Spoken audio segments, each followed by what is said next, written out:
Hello, I'm Amanda, and you have tuned in on Young Black Equestrians. I am. I am. I am. I am a young. I am a young. I'm a young. I am. And I am a young Black. A young black. Young. Black. A young black. Black equestrian. Equestrian. Equestrian. Black equestrian. Equestrian. Black equestrian. equestrian. Black equestrian. I'm a young black equestrian. I am a young black equestrian.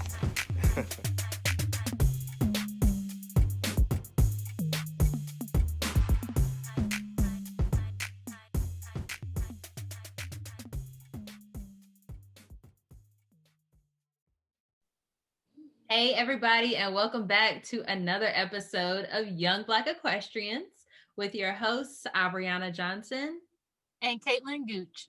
Today, we have Amanda with us, and she is going to share her story and how she has gotten involved in vaulting. So welcome to the show, Amanda. Thank you so much. I'm so excited. Yeah, we are excited to have you. You want to just start off by telling us about yourself, where you're located, and what it is that you do? Yes. Well, I live in Copenhagen, Denmark, in Europe. And I have my horse a little bit outside of Copenhagen, where I do equestrian vaulting. And we've been doing that for 5 years now, me and my horse together. Wow. How long have you been riding? Like total? I started riding like when I was 8 or something, so for many years now. Okay. Yeah. The last episode we had the person, he had just started riding and then just immediately went into polo. And so I was like, crazy. You just start riding and then I'm gonna do vaulting. I just had to ask. Well, I did start vaulting 12 years ago. But with my own horse, it has only been 5 years. Wow. You must be an expert. I can't even imagine. So for the people who may not know what vaulting is, can you explain that to us? Yes, of course. Well, vaulting is gymnastics and acrobatics on top of a cantering horse. We have a lounger who is controlling the horse and the speed, everything. The canter should be very even all the way around the circle. And we do some specific exercises for competitions. And then we have our freestyle that we do where it's like the fantasy is the limit. So we just do whatever crazy things we can imagine. And you can do either team, pas de deux, or you can do just individual. And I do individual and team. And on teams, we are up to 3 persons on top of the horse. So the horses are very big and very strong and well trained. Yes. And she said well trained. How much experience or training do these horses have to go through?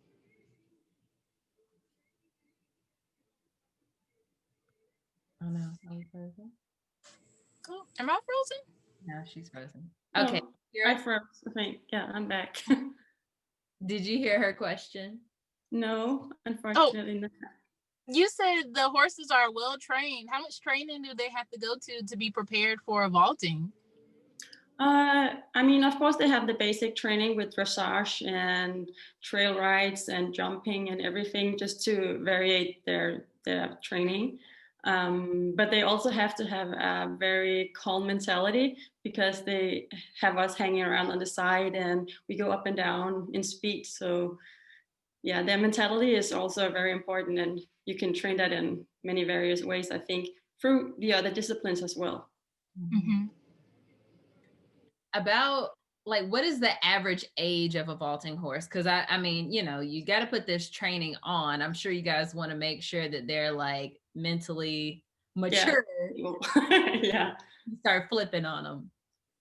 There is vaulting horses up to 20 years old still competing in international competitions.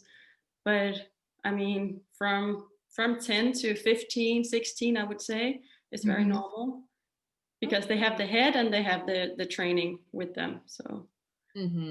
Yeah. So how did you get started riding in general? I know you said you started when you were 8. Yeah.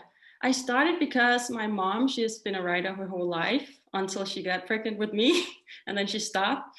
And then she wanted to start again when I was 8 years old. And I just joined her at the stable, grooming the horses, feeding them and everything. And I think that just caught me. And I was like, this is what I'm going to do. I'm going to be an equestrian.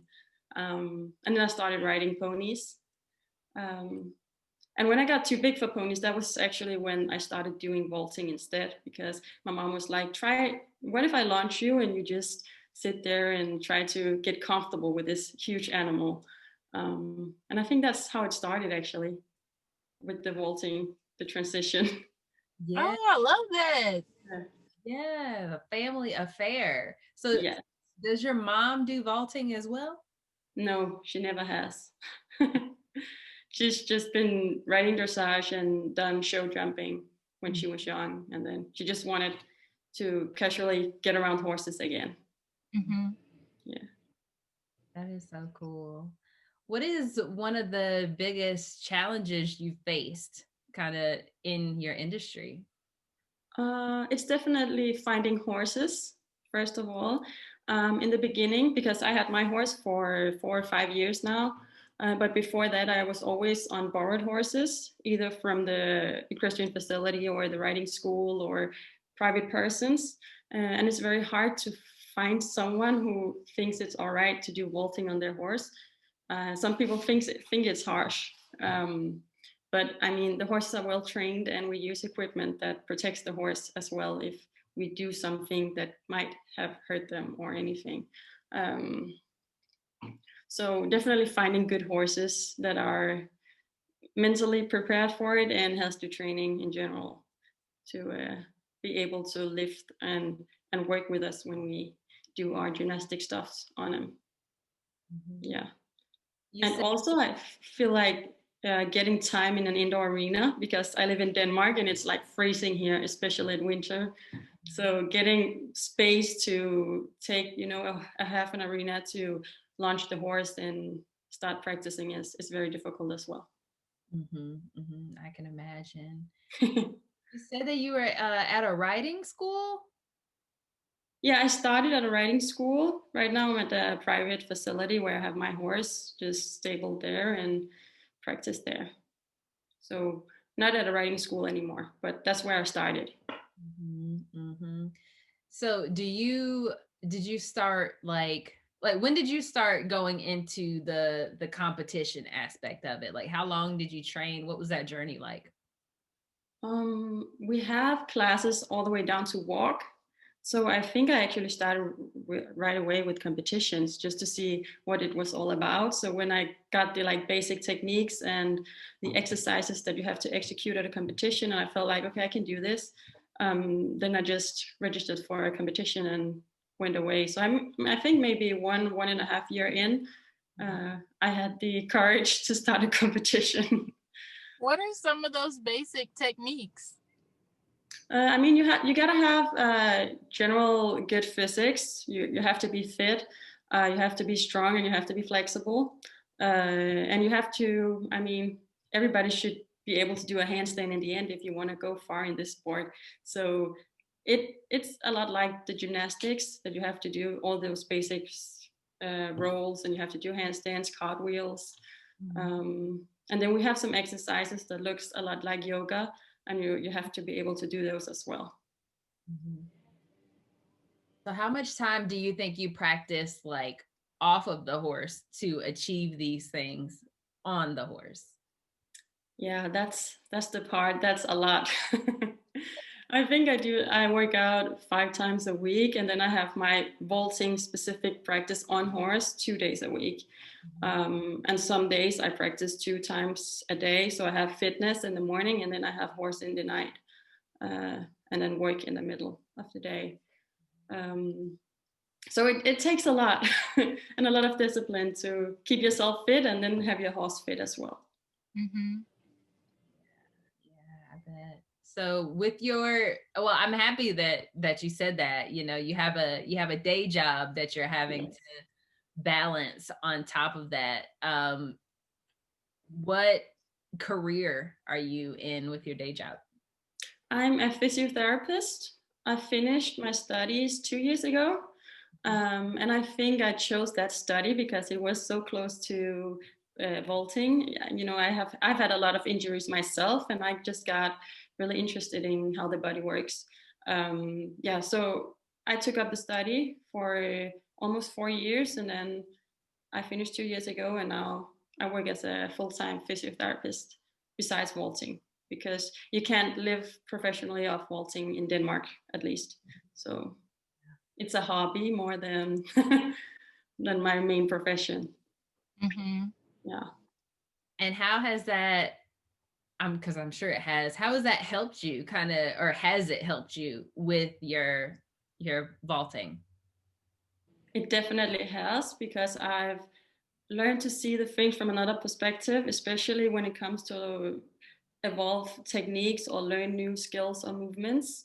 It has definitely helped me there, because then I knew how to work out on the side to accomplish a skill in the end. So Wow. Well, congratulations on finishing school. thank you.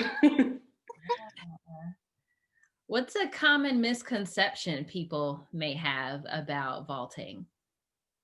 Yeah, I think there is a lot, but the most common is definitely that people think it's circus and they think it's nothing serious.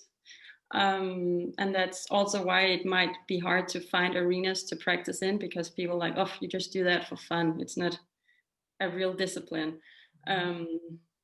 So definitely the part where people are like, yeah, it looks like circus. Do you do circus? And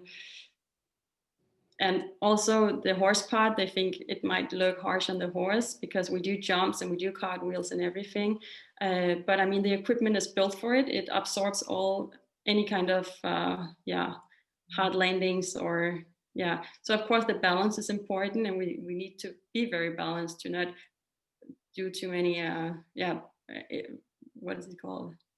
Yeah, to like provoke the strides or anything. So yeah. So that's the two parts, I think, is the huge misconception. Yeah. Yeah. Wow. You guys make it look so easy, though. I know it's hard for people to sometimes wrap their mind around, but I mean, knowing horses and knowing gymnastics separately, I know that like this is difficult, but I feel like a lot of times when you see people vaulting, it's just like so graceful that people think that's got to be easy. Yeah. Yeah, I can imagine. Well, we spend a lot of time on the side, as I said, with the physical training, and then we also have wooden barrels that we practice on to, to learn the new skills, so we don't hurt the horse with hard landings and all these things. Right. Are those like it's a mechanic? Yeah, recently they built mechanic ones, but back in the days it was only wooden horses, wooden barrels. So, but the mechanics are winning their way in. Yeah, that is pretty cool. So what vision do you have for the future in vaulting? Yes. Well, I definitely want to go to a world championship. I've been to a European championship. There should have been one this year, but due to the circumstances, there is no competitions. So I have to wait 2 years, but I'll just keep my my mind and my eyes on the goal. And actually, that world championship will be held here in Denmark, so that would be perfect to get to represent my country here. So that's the ultimate goal. That is awesome. And do you have a coach, or like, are you on like a team that you're working with? Yes, I have a coach that I do online coaching with since he's from the States. And then I have 2 coaches here in Denmark, which I work out with along with my team. But everything is far away, so the main time I work out myself, film it, try to correct, and then go up on the horse again. So I have coaches now, and I'm very thankful for that, but it has been a long way to get there, because I've done many of these things myself for a long time. Wow. So self-taught equestrian over here. self-taught vaulter. Kind of. Yeah. We will toot that horn for you. Yes, yes. So like tell us about like a little bit about the mindset that you have to just be able to do this thing over and over, like you said, self-taught, and even seeking out coaches that might be able to help you.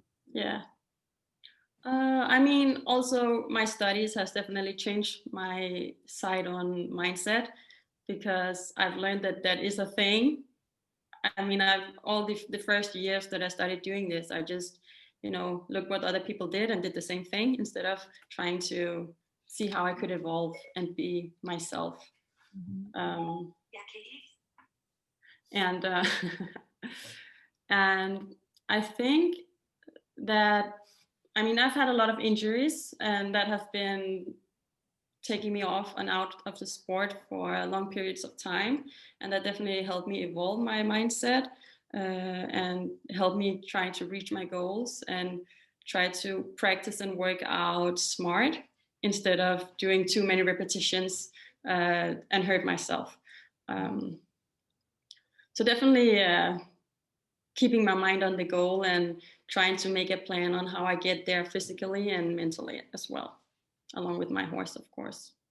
Yeah. What's your horse's name? His name is Charlie. Very classic. That's all right. That's all right. What kind of horse is he? He is an Oldenburger. Mm-hmm. So he's a German horse, bred in Denmark, but yeah. And how old is he? He is 13. And he's a big boy with his own meanings and everything. So he's a whole deal. Yeah. So how do you like care for him now that it's kind of just you two as a team? What does his horse care look like? His horse care, like, I mean, we ride it five times a week when we don't do vaulting, or 4 times he has a rest day as well sometimes.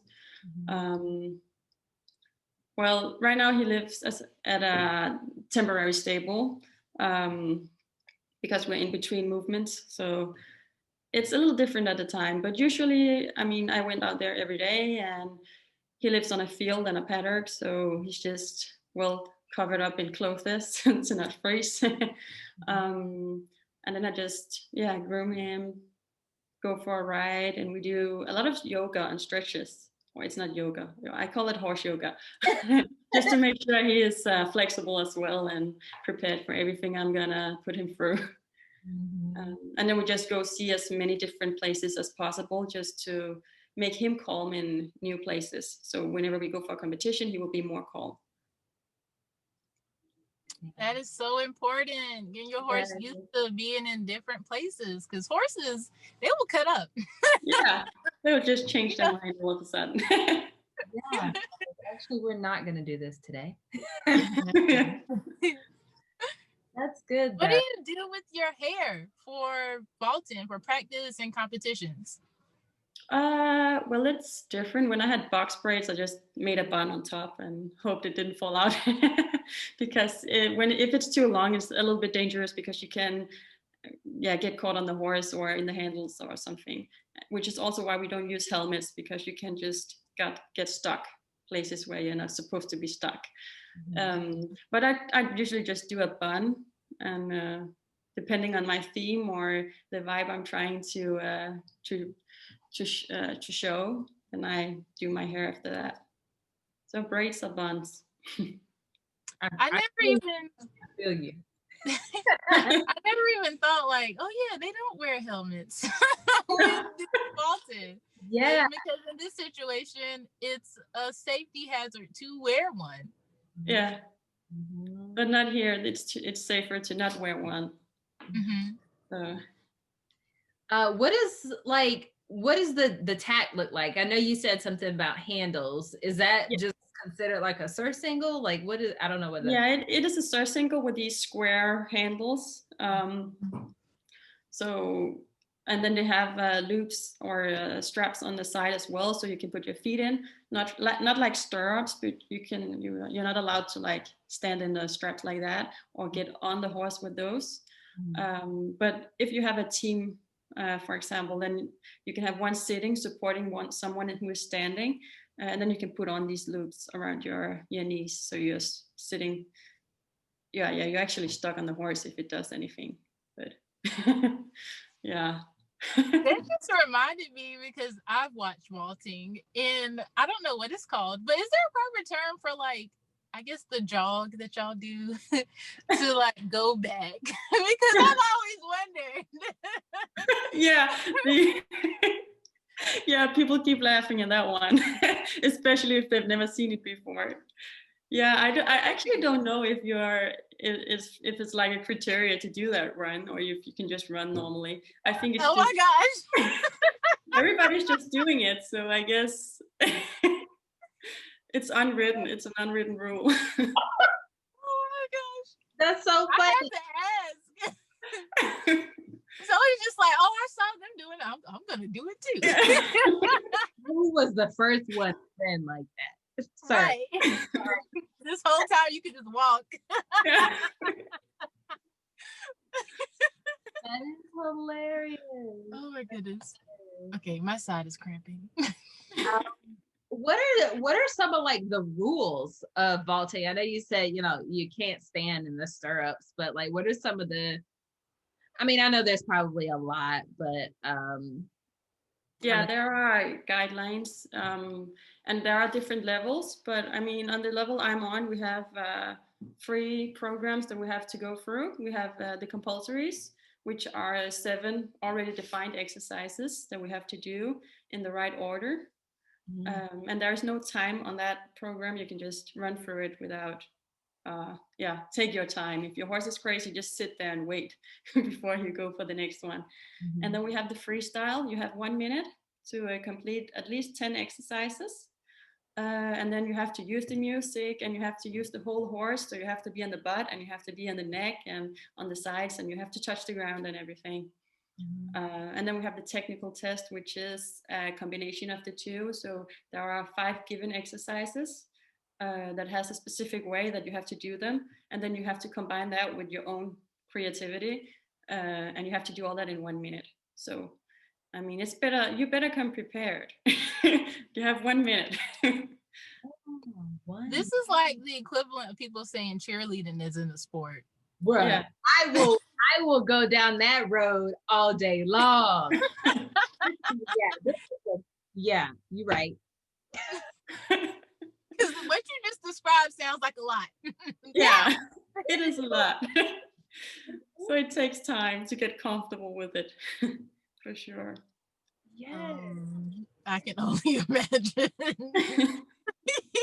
Oh, I was gonna ask. So for your freestyles, you said you kind of go with a theme. What is some examples of the themes or like the type of music and stuff that you do for freestyles? Yeah, I mean, themes are one of the hardest thing for me, and music especially. But my favorite theme is definitely I had The Bodyguard. So I was like Whitney Houston. I like that one. I felt that. So that helped a lot with executing to the music. But it could be anything. It can be a specific movie theme, or it can be a specific kind of music or a feeling, whatever. Yeah, so it's like contemporary dance. You just have to express yourself as much as possible while executing these exercises. That's super cool. Do you like look for music that has like a certain like beats per minute, like so that the horse will be able to canter on it smoothly? Or yeah, that's a good question, because I try to. For the compulsories, there's no time on the executing of the exercises, so I just want something that my horse is comfortable with and makes him have a even stride. And for the others, of course, it would be nice to have something that you can just, go with the flow and feel the rhythm. but also it has to be on different levels, so you can show that you can do slow movements, and you can do fast and quick and jump high and all these things. So it's hard to find something that like provides everything. Mm-hmm. Yeah, I can only imagine. How long does it usually take you to come up with a freestyle? I mean, we change it throughout the season, but a few months, I would say. And me personally, I always go for some exercises that I know I can do for sure, so I don't have to get extra stressed or, think too much about it. I can just go with those and then try to evolve slowly and try to make it more difficult and look more smooth over time. But I'll say a few months, and then you just keep on working from that perspective there. Right. That's cool. What advice would you give someone who wants to either get in the horse industry or get into vaulting specifically? Yeah, I would say get yourself a good team, be surrounded by some good people, um, and definitely find yourself some coaches or mentors, someone who can inspire you and help you get in the direction you want. Even though if it's not competitive, if you just want to be around horses and just be able to execute some exercises, it's just a good thing to have a good coach or someone who can help you do it the right way, so you don't hurt yourself, your horse, or your surroundings don't look at you like you're doing something crazy. Yeah, Like you're in a circus. yeah. Exactly. That's great advice. So how do you go about finding this lunger person? Like, do you just have someone like, hey, you hanging out there, can you lunge me real quick? Or like, I feel like they are involved in this process somehow. Yeah, I mean, it's a lot of their time as well. They have to go to the competitions and overseas and everything. So usually I think it's the horse owners. And since I got my own horse, I had my mom as my lunger, so she had to practice that as well. But she was used to horses, so it helped definitely. But usually it's the horse owner. If there is an owner asking you or telling you can use my horse if you want, and then it's usually them in the beginning, and then there is other lungers and trainers you can ask, definitely, if you don't have one. But yeah, it takes connections and networking. Yes, networking is so important on so many levels. Do you have friends that are vaulters? Friends? Yes, I have my team consisting of 8 vaulters, including myself, and then we have 2 coaches. I mean, most of them I met through vaulting. It's not like you go down the street and then you meet another vaulter. It's a very little discipline in the equestrian sports. So. But it's literally like the most captivating discipline, like the most interesting, in my opinion. I don't know. Well, it has a lot of entertainment factor in it, for sure. All right, so we are now going into our derby round. Right. We ask just a few questions. You just answer them as quickly as you can. Okay. And it's kind of a this or that, and then some questions at the end. Are you ready? Okay, I'm ready. All right. So first question, English or Western? English. Solids or spots? Spots. Bays or grays? Grays.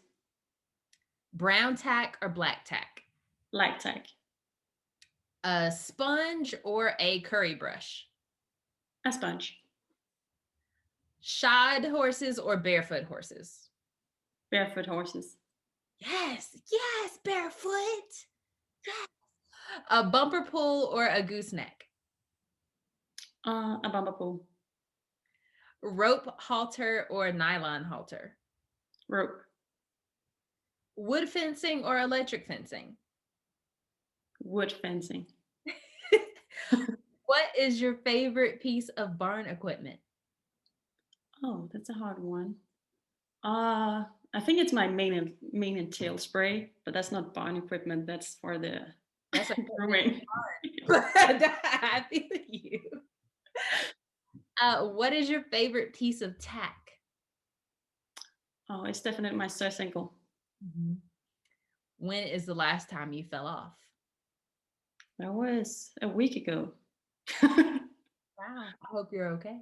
Yeah, I'm all right. And if money was no object, what is one horse-related purchase you would make? A farm. Yes. With us equestrians, we have to have our own spaces. Yeah, we need our horse in the backyard. Yes. Exactly. It is a wonderful feeling for sure. Yeah. Well, sorry. Let's wrap it up. I know. Let the people know where they can connect with you and find you on social media. Yes, I'm mainly on Instagram. And would you like my my Instagram name? It's Amanda_Staalsoe, which is STAALSOE. Fantastic. Yes. Well, thank you so much for coming on and taking the time out of your evening. Yes, thank you for having me. Thank you for tuning in to another episode of Young Black Equestrians. Head over to our Facebook or Instagram pages and let us know what you thought about that episode. Leave us a review on Apple Podcasts and have the opportunity to be featured in our next episode. See you next week.